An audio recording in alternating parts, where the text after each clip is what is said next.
no ar. Programa O Poder da Palavra. O Poder da Palavra. Com a apresentação de Rodolfo Godoy.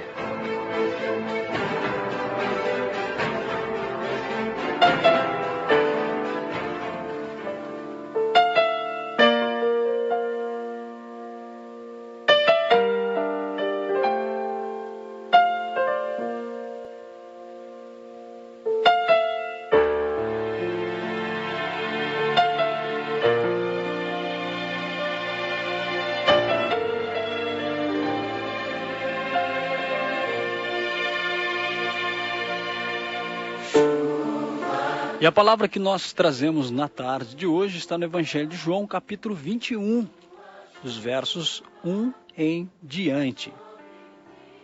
Depois disso, manifestou-se Jesus outra vez aos discípulos junto ao mar de Tiberíades. E manifestou-se assim. Estavam juntos, Simão Pedro e Tomé, chamado Dídimo, e Natanael, que era de Caná da Galileia, e os filhos de Zebedeu e outros 2 dos seus discípulos. Disse-lhes Simão Pedro: eu vou pescar. Disseram-lhe eles: também nós vamos contigo. Foram e subiram logo para o barco, e naquela noite nada apanharam. E sendo já manhã, Jesus se apresentou na praia, mas os discípulos não conheceram que era Jesus. Disse-lhe, pois, Jesus: filhos, tendes alguma coisa de comer? Responderam-lhe, não. E ele lhes disse: lançai a rede à direita do barco e achareis. Lançaram-na, pois, e já não o podiam tirar pela multidão dos peixes. Então aquele discípulo a quem Jesus amava disse a Pedro: é o Senhor. E quando Simão Pedro ouviu que era o Senhor, cingiu-se com a túnica porque estava nu e lançou-se ao mar. E os outros discípulos foram com o barco, porque não estavam distantes da terra, senão quase 200 côvados, levando a rede cheia de peixes. Logo que saltaram em terra, viram ali brasas e um peixe posto em cima e pão. Disse-lhes Jesus: trazei dos peixes que agora apanhastes. Simão Pedro subiu e puxou a rede para a terra, cheio de 153 grandes peixes, e sendo tantos, não se rompeu a rede. Disse-lhe Jesus: vinde, jantai. E nenhum dos discípulos ousava perguntar-lhe: quem és tu? Porque sabiam que era o Senhor. Chegou, pois, Jesus e tomou o pão e deu-lhe semelhantemente o peixe. E já era a 3ª vez que Jesus se manifestava aos seus discípulos depois de ter ressuscitado dos mortos. E depois de terem jantado, disse Jesus a Simão Pedro: Simão, filho de Jonas, amas-me mais do que estes? E ele respondeu: sim, Senhor, tu sabes que te amo. Disse-lhe: apacenta os meus cordeiros. Tornou a dizer-lhe 2ª vez: Simão, filho de Jonas, amas-me? Disse-lhes: sim, Senhor, tu sabes que te amo. Disse-lhe: apacenta as minhas ovelhas. Disse-lhes então pela 3ª vez: Simão, filho de Jonas, amas-me? Simão entristeceu-se por lhe ter dito 3ª vez: amas-me? Disse-lhe: Senhor, tu sabes tudo, tu sabes que te amo. E Jesus disse-lhe: apacenta as minhas ovelhas. Evangelho de João, capítulo 21, versos de 1 até o 17. Tua chuva sobre mim, chuva.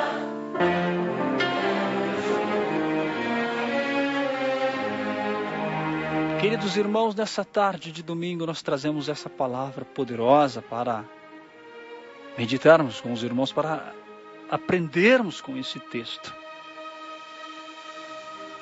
Nós vivemos uns dias onde muitas situações das nossas vidas, de frustração, de medo, de desespero, de arrependimento, muitas das vezes acontecendo na vida de cada um de nós. Existem no nosso mundo pais que desistem dos filhos, infelizmente. Existem pais que desistem dos filhos. Existem esposas que desistem do esposo.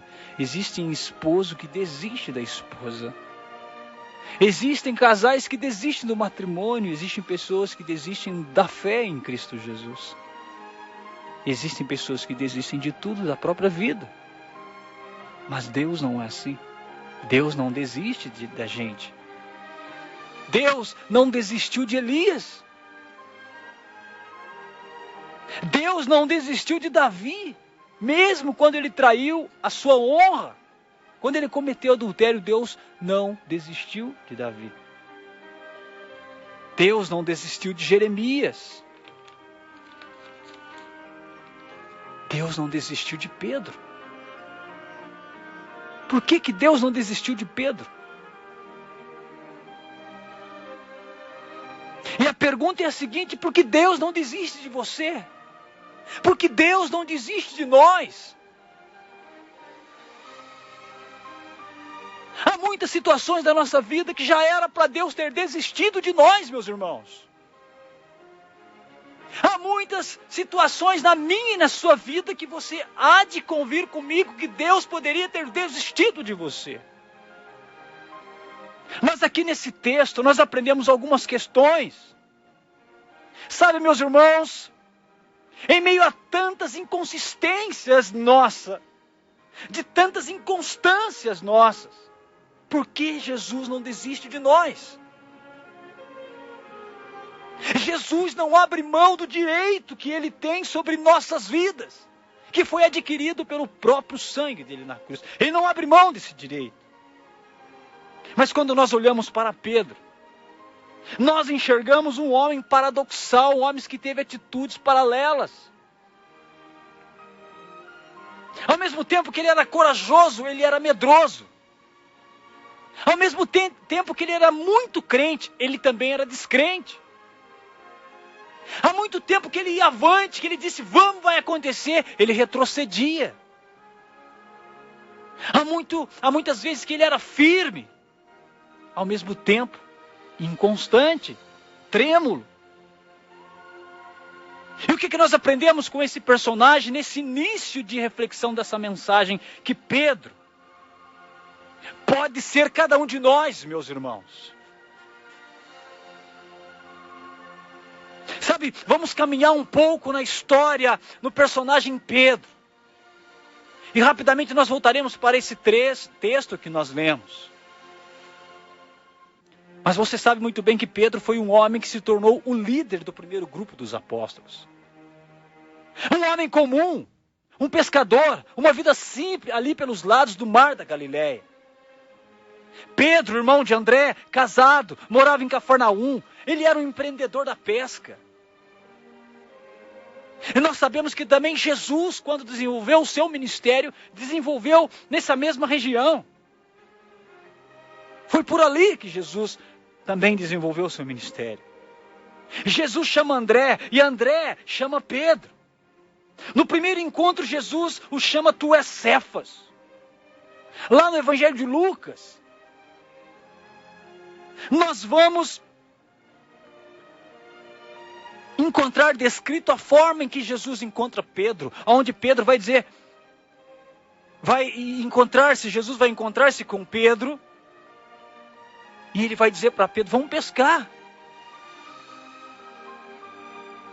Jesus diz para Pedro, Jesus puxa o assunto com Pedro, vamos pescar, eu quero pescar com você. E Pedro vai dizer, já tentamos a noite toda, e se a gente for insistir não vai dar em nada. Mas num lapso, num minuto de graça, de iluminação do Espírito Santo, uma luz, um entendimento brilha em Pedro.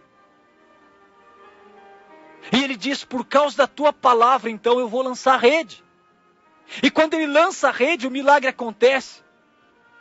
Então Pedro já logo entende que Jesus é o filho de Davi. E os fatos, meus queridos, vão se sucedendo então. Já aconteceu o primeiro encontro. Ele já viu a primeira manifestação do poder de Deus. Ele entende ao filho de Davi. Quando Jesus ora para escolher os seus discípulos. E o primeiro a ser chamado então é Pedro. Já em Mateus no capítulo 13, em uma conversa que Jesus teve com seus discípulos, ele pergunta a eles, o que o povo diz que eu sou? Alguns dizem que é Elias, ou um dos profetas, e vocês o que dizem? Então Pedro se adianta e vai dizer, tu és o Cristo, o Filho de Deus. E Jesus diz, Pedro, Deus te revelou isso. E a conversa flui. E Jesus diz, como nós vamos encontrar em Mateus no capítulo 16, versículo 18. Quero abrir aqui para vocês, irmãos. Capítulo 16, versículo 18. Que diz o seguinte. Jesus vai dizer para Pedro. Pois eu te digo que tu és Pedro. E sobre esta pedra edificarei a minha igreja. E as portas do inferno não prevalecerão contra ela. Eu gostaria, meus irmãos, que vocês prestassem atenção nesse texto, porque um dos maiores erros da igreja cristã na interpretação desse texto. Pedro era vulnerável. Pedro, pelo que a gente vai conhecer hoje, era uma pessoa inconstante.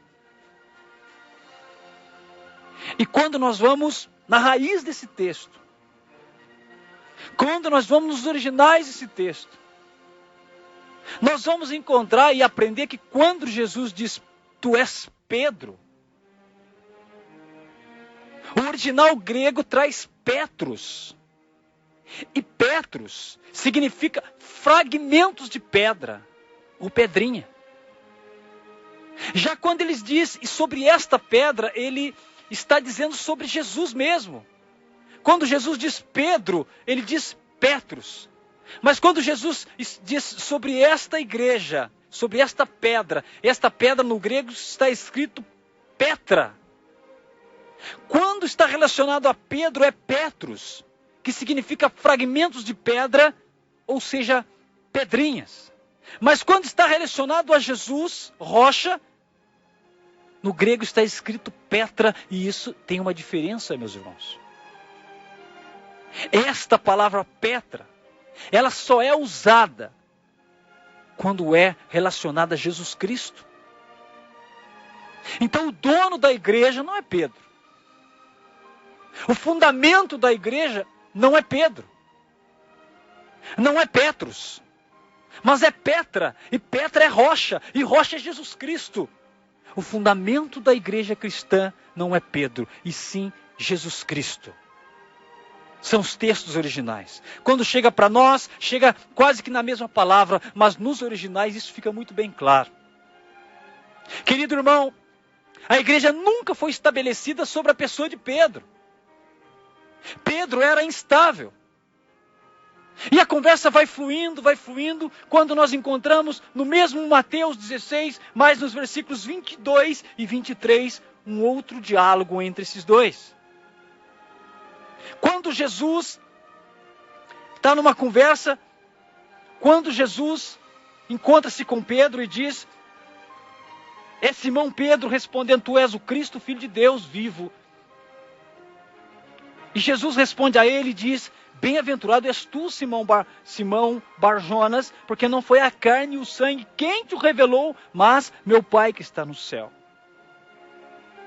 E a conversa vai fluindo, então, no versículo 20, mandou os seus discípulos que ninguém dissesse que ele era o Cristo.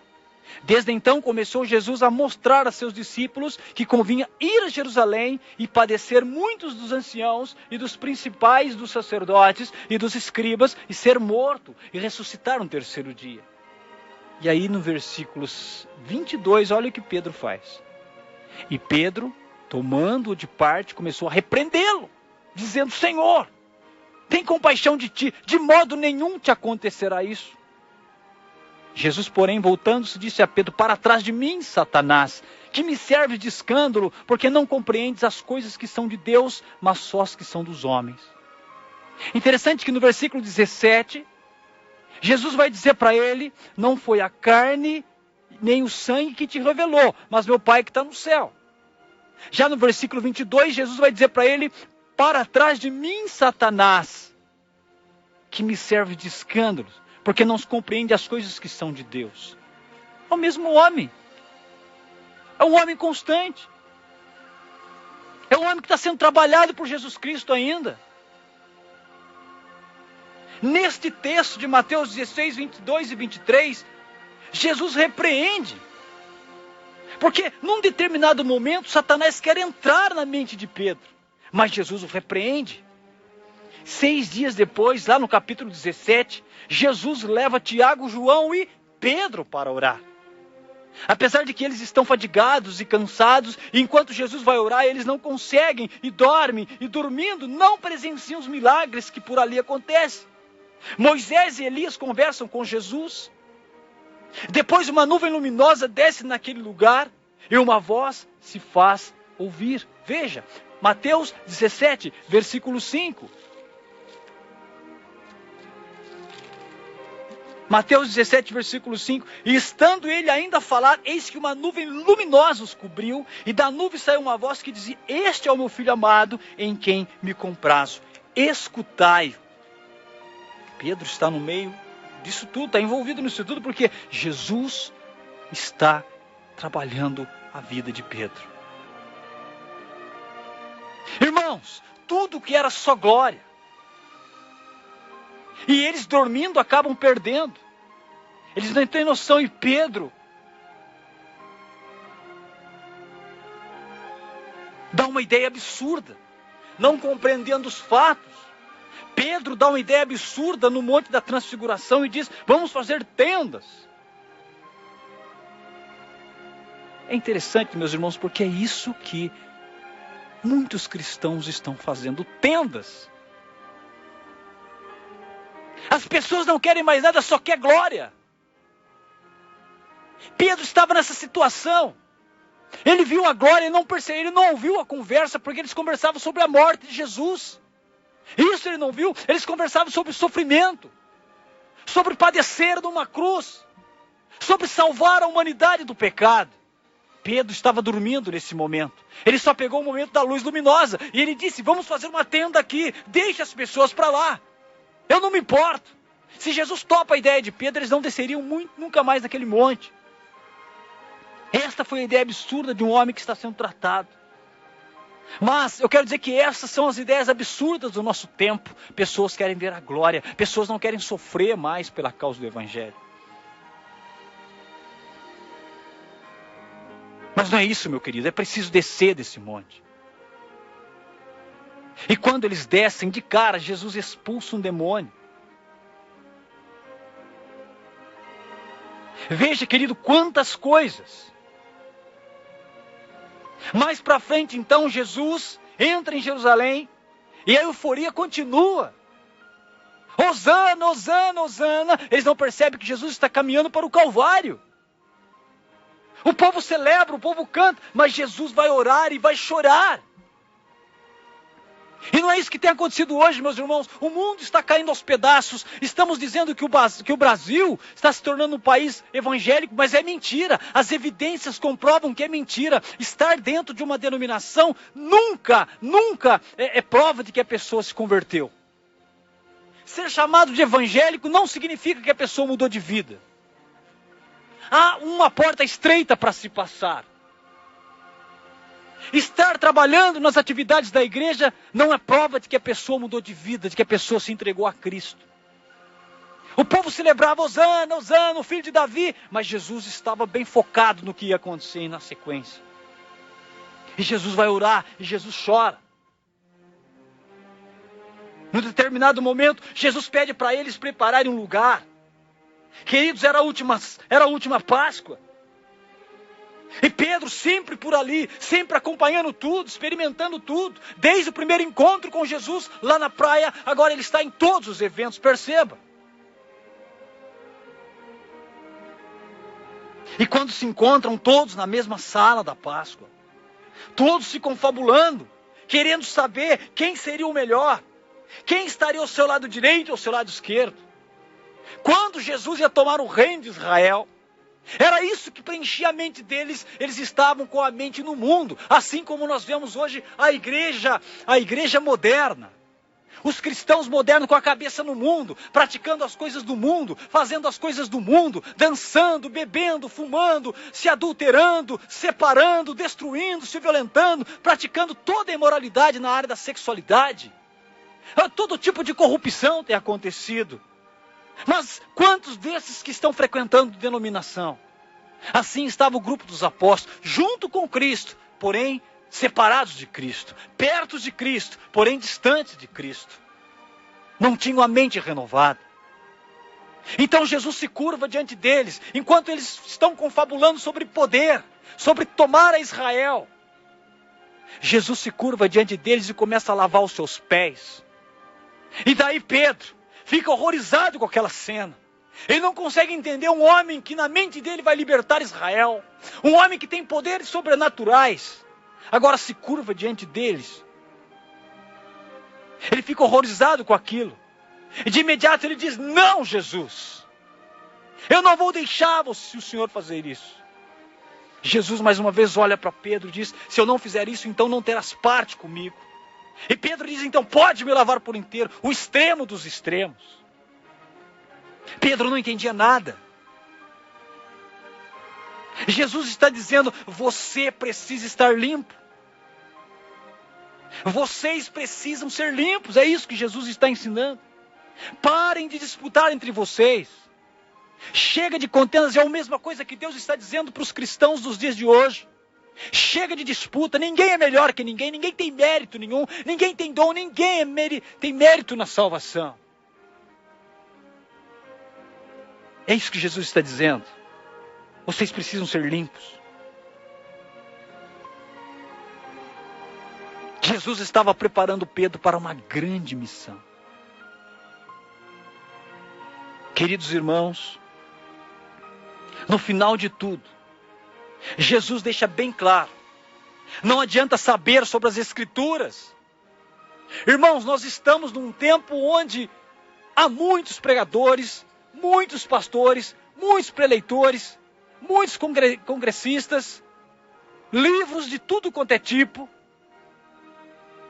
uma vasta biblioteca de temas relacionados ao cristianismo, aos cristãos, pessoas que sabem decor a Bíblia, pessoas que sabem decor trechos e mais trechos da Sagrada Escritura. São DVDs, são CDs, são gravações, são programas na televisão, no rádio, na internet, vídeo, vastos, muitos, milhares, centenas de milhares.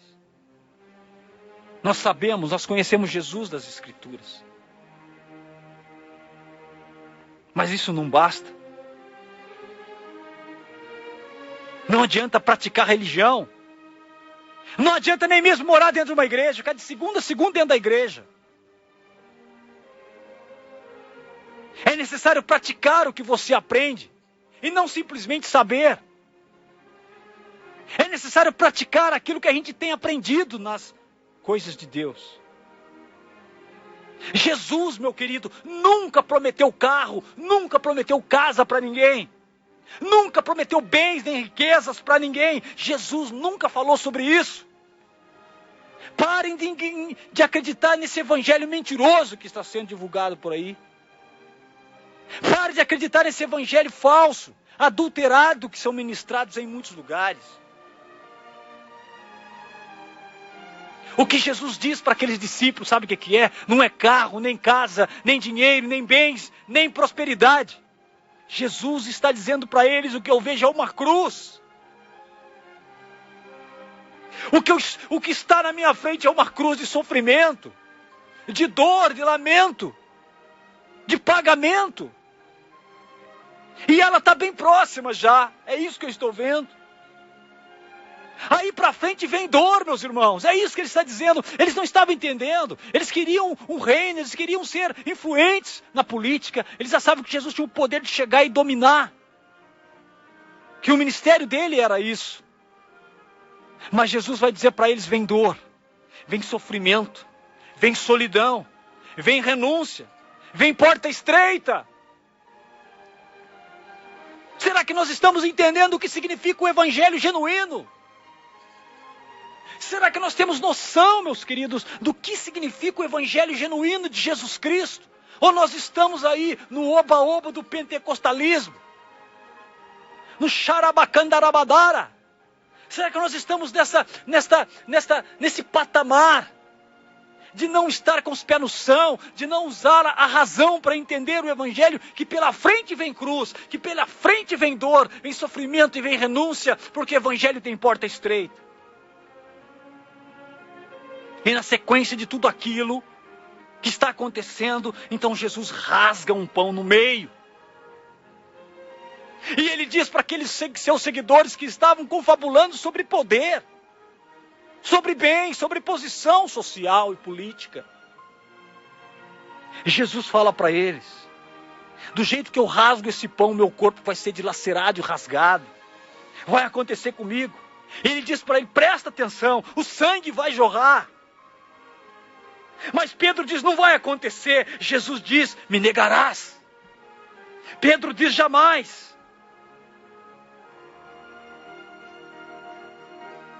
Presta atenção, querido, porque Pedro é eu, Pedro é você, Pedro é cada um de nós. Que negamos a Cristo, se não nas nossas palavras, negamos as nossas atitudes. Nós ouvimos que não se deve adulterar e adulteramos. Nós ouvimos que não se deve roubar, e o que mais acontece no país é o roubo. É a corrupção na alta escala política. É a cada dia que passa, vai se descobrindo a podridão que é da corrupção na política brasileira. O país está num momento difícil. Pessoas estão ficando desempregadas. É uma recessão violenta, nós ainda não abrimos o olho para isso, mas é uma recessão violenta. E quantos cristãos estão envolvidos nessa nojeira? Quantos cristãos estão envolvidos nessa podridão? Desculpa, meus irmãos, mas nunca foram cristãos. Estão negando a Cristo todos os dias. E é isso que Jesus está dizendo para eles: vem sangue, vem dor, vem porta estreita, vocês estão preparados? Porque eu estou te avisando, eu estou preparando e moldando vocês. Em especial nesse texto, Pedro está sendo moldado. Pedro foi aquele que dormiu na hora de orar. Era hora de oração, Pedro vai e dorme. Pedro é cada um de nós, meus irmãos. Cantamos, oramos, pulamos, mas temos feito isso de modo religioso, farisaico. Quando lá na escola nós esquecemos os preceitos da Sagrada Escritura e nos misturamos com a impiedade do mundo, e falamos piadinhas sujas, e somos sensuais, e somos cobiçosos, mentirosos. Quando lá na faculdade nós jogamos tudo aquilo que nós aprendemos da igreja no lixo e nos envolvemos com as brincadeiras, até mesmo piadinhas com o nome de Cristo. Existem sites na internet com piadinha com o nome de Cristo. E diz que é evangélico, diz que é piada pura. O nome santo de Jesus é um nome santo, sublime. Quando no trabalho, na hora da refeição, na hora do cafezinho, os telefones, os vídeos de pornografia, as piadas, as brincadeiras, cheio de malícias. Esquecemos os preceitos cristãos. Quantos que não se renderam? Eu tenho que ter uma boa amizade no serviço, sabe como é que é, né? A gente entra, mas no fundo a gente é cristão. Mentira, não é nada. Se nos rendemos para sermos bons amigos, de que interessa, meu irmão, sermos bons amigos e péssimos cristãos? Temos que ser bons cristãos, exemplos, diferentes. No trabalho, na sala de bate-papo, quanta imoralidade, e nós somos pegos todos os dias nisso.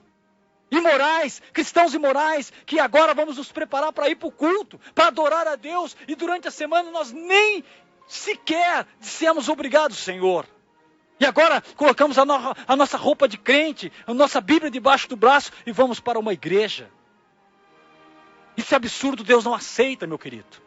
Ou nós somos de fato filhos remidos, submetidos, comprados pelo sangue de Cristo, ou nós não somos nada. Está na hora de expulsar esse demônio que também está entrando nas nossas mentes, assim como Jesus expulsou o demônio, o diabo que estava entrando na mente de Pedro. Quantas vezes somos imorais?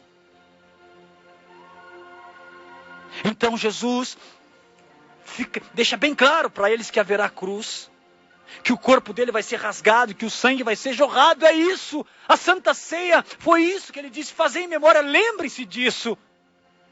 Que para haver o resgate das vossas vidas, eu precisei ser imolado, ser rasgado ao meio. Gente, não, é uma coisa que aconteceu uma vez só. Não existe mais sacrifício de Cristo por aí, como nós ouvimos em alguns segmentos. Foi suficiente uma vez só e não precisa fazer mais. Todas as vezes que esse ato acontece dentro das denominações, ele é simbólico. Porque o suficiente sacrifício de Cristo aconteceu uma vez por todas. E alcançou aqueles pecados que ainda serão cometidos. Jesus então é açoitado, é castigado, é humilhado. E nós perguntamos: cadê Pedro nesta hora? Cadê Pedro que cortou a orelha do Malco? Cadê até mesmo aquele Pedro que andou 2, 3 passos sobre as águas? Cadê aquele Pedro que disse: não passarás pela cruz? Aonde está esse Pedro? Ele sumiu, ele está escondido em algum lugar. Então Jesus se entrega. E Pedro agora não segue mais de perto, segue de longe. Quantos estão seguindo Jesus de longe, meus irmãos? Porque viu que não é fácil. Começou empolgado na caminhada, mas quando começou a entender do Evangelho, que o Evangelho nos chama a renúncia, eles se afastaram e começam a andar de longe, não querem se envolver. São cristãos artificiais, que gostam de eventos, de atividades, gostam de passeios, gostam de ir em lanchonete, gostam de ir em show gospel, mas eles não gostam de renunciar a pecado. Eles não gostam de porta estreita. Eles não gostam de namoro bíblico. Eles não gostam de amizades bíblicas. Eles preferem um namoro insano. Quantos que estão em denominações já namoraram 3, 4, 5? Diz que é namoro, mas isso não é bíblico, meus irmãos. Quantos estão caminhando e seguindo a Jesus de longe, mesmo trabalhando em atividades e ministérios dentro das denominações? E Pedro era assim. No momento mais crítico, ele seguiu Jesus de longe, covardemente. E Pedro vai se aquecer em uma fogueira, onde muitas outras pessoas se aqueciam por ali. E de repente acontece algo interessante. Mateus 26. Corram comigo lá, Mateus 26. Versículo 70 e 74. Olha só o que diz o texto. Mas ele negou. Vamos pegar o 69. Ora, Pedro estava sentado fora no pátio, e aproximando-se dele uma criada disse: tu também estava com Jesus o Galileu. Mas ele negou diante de todos, dizendo: não sei o que dizes. E saindo para o vestíbulo, outra criada o viu e disse aos que ali estavam: esse também estava com Jesus o Nazareno. E ele negou outra vez com juramento: não conheço tal homem. E logo depois, aproximando-se os que ali estavam, disseram a Pedro: verdadeiramente tu és um deles, pois a tua fala te denuncia. Então começou ele a praguejar e a jurar, dizendo: não conheço esse homem. E imediatamente o galo cantou. E lembrou-se Pedro das palavras de Jesus que lhe dissera: antes que o galo cante, 3 vezes me negará. E saindo dali chorou amargamente. Irmãos, quando o texto diz que Pedro praguejava, você não tem ideia do que ele falava. Ele dizia calúnias. Esse homem é um impostor mesmo. Esse Jesus é mentiroso. Esse Jesus deve ser crucificado mesmo. Ele deve ser condenado porque ele é impostor, ele mentiu. O texto original diz que Pedro realmente fez de tudo, xingou. Disse calúnias a respeito de Cristo. Este era o Pedro que dizia para Jesus: não vai morrer na cruz.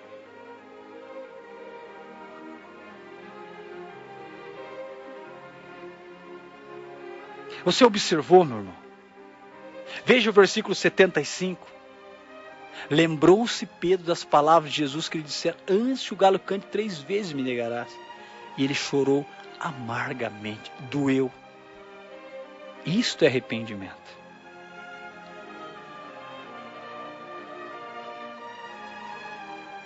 Lá na crucificação, cadê Pedro? No sepulcro, quem foi ao sepulcro logo pela manhã? Cadê Pedro?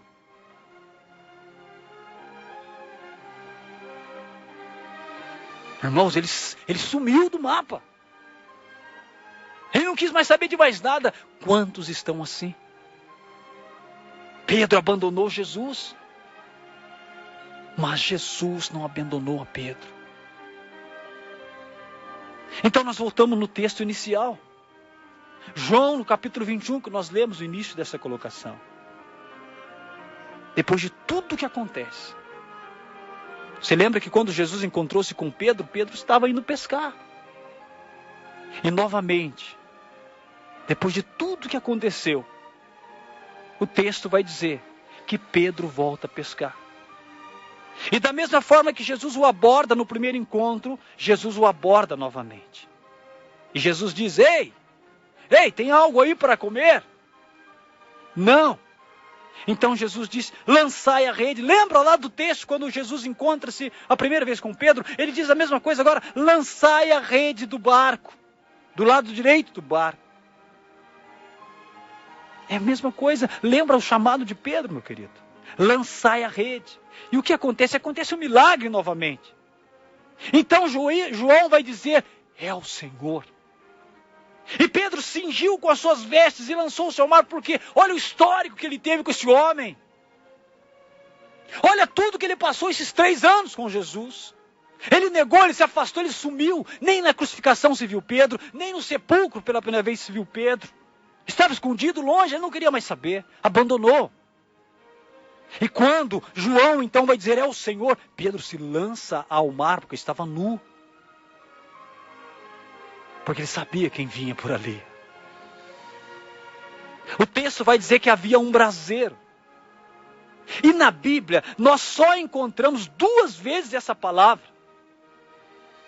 E essa palavra está quando Jesus nega. Quando Pedro nega, conforme a gente viu. Quando Jesus nega a Cristo ali e o galo canta, ele foi se aquecer também perto de um braseiro, de uma fogueira. E agora novamente, o texto vai dizer que existia um braseiro. Jesus trata, Jesus cura, Jesus restaura Pedro. Jesus pergunta para Pedro 3 vezes: tu me amas? Pedro então lembra quando o negou 3 vezes. É isso, meu querido. Então ali começa a história daquele que também se tornará um mártir. Que foi até as últimas consequências e também morreu numa cruz. Pedro foi tratado e amado pessoalmente por Jesus Cristo. De tudo isso que nós tocamos, o assunto que nós tocamos nessa tarde, meus irmãos.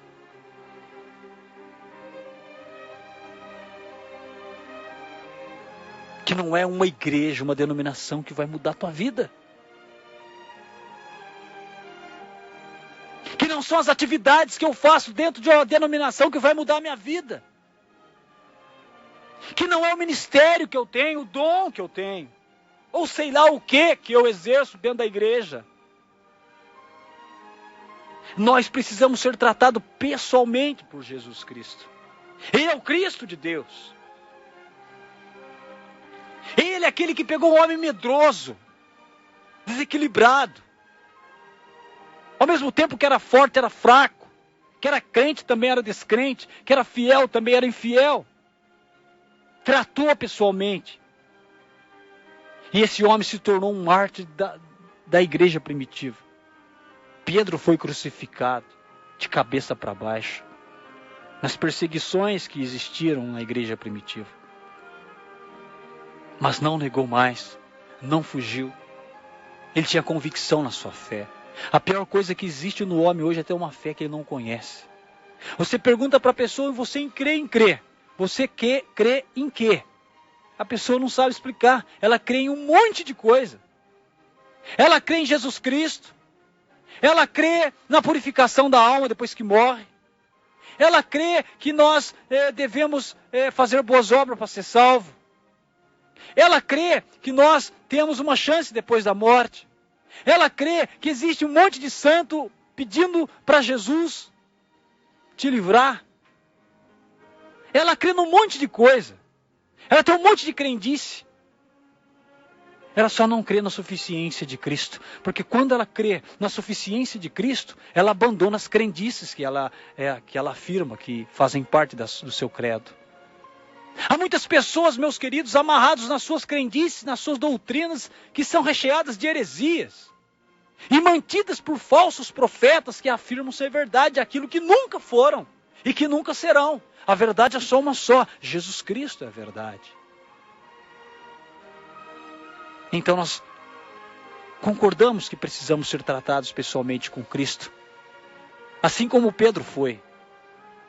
Ele só pôde se tornar um mártir, ir até as últimas consequências e ser morto por causa do Evangelho, porque ele sabia quem era Jesus Cristo. Sabe qual que é o mal da nossa geração? Que na hora das dificuldades, das tribulações, nós abandonamos a Cristo. Sabe por quê? Porque não o conhecemos. Assim como Pedro não sabia quem era Cristo. E Cristo teve que mostrar para ele, que ensinar, que curar pessoalmente. Se quisermos ter uma vida abundante, uma vida restaurada de verdade, nós temos que ser tratados diretamente por Jesus Cristo. E renunciar às heresias, que muitas vezes cremos, e o pior, quantos que creem passam para frente, mentiras como se fossem verdade. Aprendemos hoje com esse personagem. Ficou bem claro para nós. É Cristo. E nada mais. Ficou bem claro para nós. É Cristo e ninguém mais. Deus te abençoe. Te guarde, te cure, te restaure. Em nome de Jesus. Amém.